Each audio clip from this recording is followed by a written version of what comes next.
L'Exode, chapitre 36.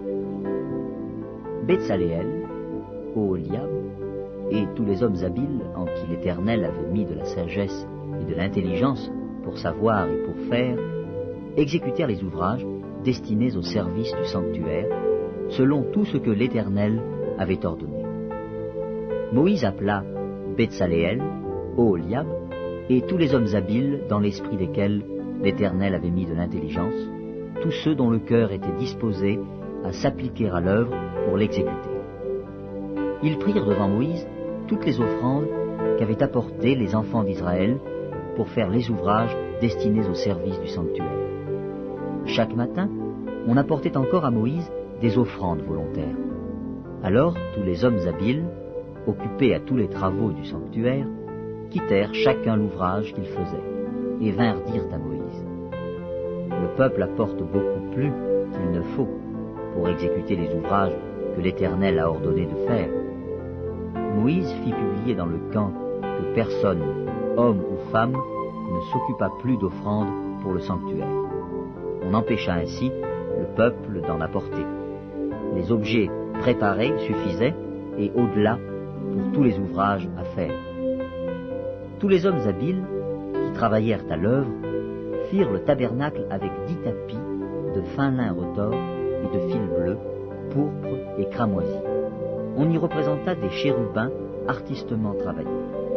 La longueur d'un tapis était de 28 coudées et la largeur d'un tapis était de 4 coudées. La mesure était la même pour tous les tapis. 5 de ces tapis furent joints ensemble. Les 5 autres furent aussi joints ensemble. On fit des lacets bleus au bord du tapis, terminant le premier assemblage. On fit de même au bord du tapis, terminant le second assemblage. On mit 50 lacets au premier tapis, et l'on mit 50 lacets au bord du tapis, terminant le second assemblage. Ces lacets correspondaient les uns aux autres. On fit 50 agrafes d'or, et l'on joignit les tapis l'un à l'autre avec des agrafes. Et le tabernacle forma un tout. On fit des tapis de poils de chèvre pour servir de tente sur le tabernacle. On fit 11 de ces tapis. La longueur d'un tapis était de 30 coudées et la largeur d'un tapis était de 4 coudées. La mesure était la même pour les 11 tapis. On joignit séparément 5 de ces tapis et les 6 autres séparément. On mit 50 lacets au bord du tapis terminant un assemblage et l'on mit 50 lacets au bord du tapis du second assemblage. On fit 50 agrafes d'airain pour assembler la tente afin qu'elle formât un tout. On fit pour la tente une couverture de peau de bélier teintes en rouge et une couverture de peau de dauphin qui devait être mise par-dessus. On fit les planches pour le tabernacle. Elles étaient de bois d'acacia placées debout. La longueur d'une planche était de 10 coudées et la largeur d'une planche était d'1 coudée et demie. Il y avait pour chaque planche 2 tenons, joints l'un à l'autre. L'on fit de même pour toutes les planches du tabernacle. On fit 20 planches pour le tabernacle du côté du midi. On mit 40 bases d'argent sous les 20 planches, 2 bases sous chaque planche pour ces 2 tenons. On fit 20 planches pour le second côté du tabernacle, le côté du nord, et leurs 40 bases d'argent, 2 bases sous chaque planche. On fit 6 planches pour le bord du tabernacle du côté de l'occident.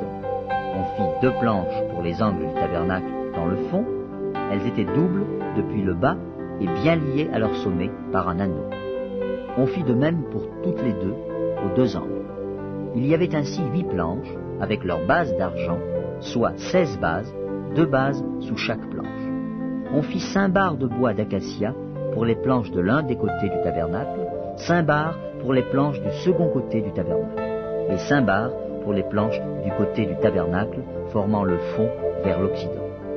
On fit la barre du milieu pour traverser les planches d'une extrémité à l'autre. On couvrit d'or les planches et l'on fit d'or leurs anneaux pour recevoir les barres et l'on couvrit d'or les barres. On fit le voile de fil bleu, pourpre et cramoisi et de fin lin retors. On le fit artistement travaillé et l'on y représenta des chérubins.